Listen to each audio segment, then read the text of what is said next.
of space. So you need to really work your wrist rather than your elbows. But the benefit of it gives a very sort of full thickness with dissection. You can see there is a rectal fat at the back. And on the right hand side, you can see that the suturing is also for a very tight space done very easily. I try and close most of these defects if I can. If it's too wide, I leave it open.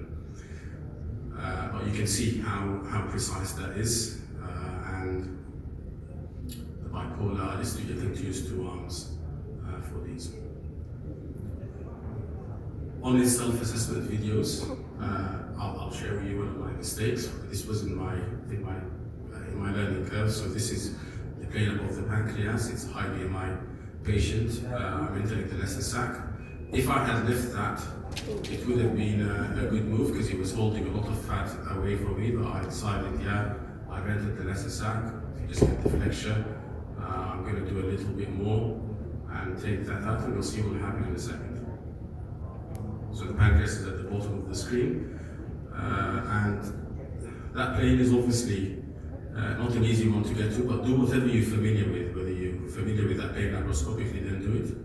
If not, then just go lateral. But you'll see I'll take that bit of peritoneum off, and all that fat is going to fall in my view. Okay, so I'll struggle there. So what do you do, like when things are not going right? Just put a swab and go somewhere else. So that's exactly what I did. I put my swab. Most of it was done, to be honest, but I could have done more. And I just went to the lateral side. And I think, especially in your first maybe 20-30 cases, I used to watch all my videos, and it's interesting how much you learn from them. Once that is done,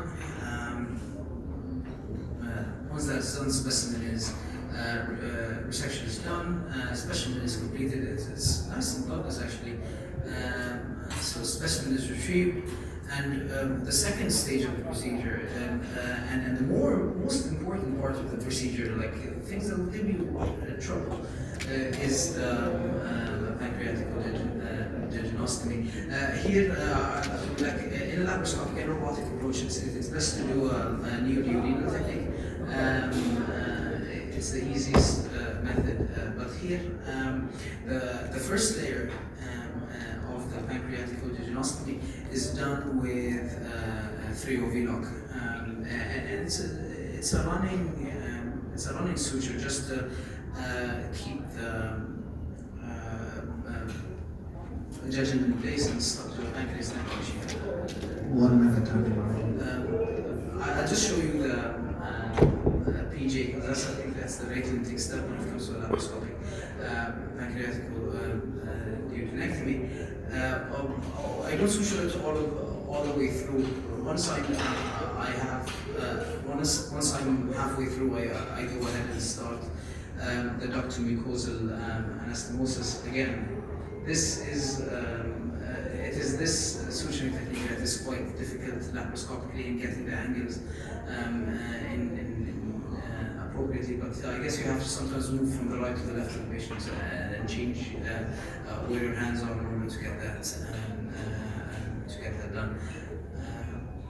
Here you can see the stent being inserted, and then the pancreatic duodenostomy is just completed with a few interrupted sutures, and then you go ahead and just suture the rest of the pancreas in place. So this is the anastomosis that everyone fears to tackle laparoscopically, and another layer is done on top always, just to make sure the pancreas remains in position. You can see that it snugs really nicely, and I guess I don't know if you know, in the past when we don't find it out, we can dunk the entire pancreas into the small bowel, and if that's too small, we don't put any stitches in it, just put a stent. So why wouldn't it work in this situation? This is the hip judge. It's again running sutures. In conclusion, minimally invasive liver surgeries, all for it.